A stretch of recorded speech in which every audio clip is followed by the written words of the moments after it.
Punta kami sa ilog. Ginising ang aking anak. Para lang pumunta sa ilog, magmimiming. Sumakay ka na doon. Ano, ginising. Mimi na uli. Yan, tutulog na. Yan ang mga dala namin. Yung tubig.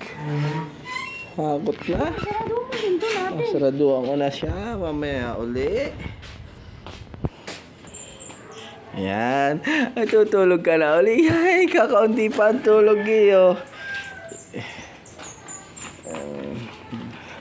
Dala na nila. Yan ang aking mother.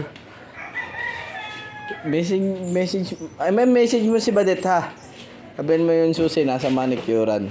Ha? Napaka-buenas ko. Pati pa ng kadena.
Napaka-buenas.